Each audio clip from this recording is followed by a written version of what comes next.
Sick out. Scores of nurses skip work to protest air quality crisis at Cornwall Regional Hospital. This evening, the latest on how the facility is functioning. Good evening and thanks for joining us for Primetime News on air and online at onespotmedia.com. I'm Archibald Gordon. And I'm Doreen Samuels. This evening, empty-handed. The corrections boss says despite searches, there's no proof Vibes Cartel is recording music behind bars. Wrong move. The Contractor General's grave concern about legislation that's in Parliament. Taking aim. Justice Ministry officials target outstanding traffic fines. In the line of fire, Rifle Association faces questions about where bullets fired at a gun range are ending up.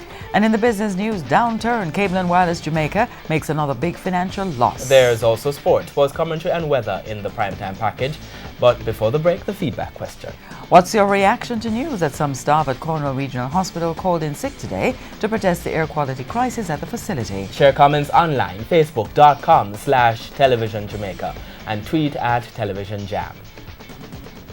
Stay with us. Primetime News returns after this break.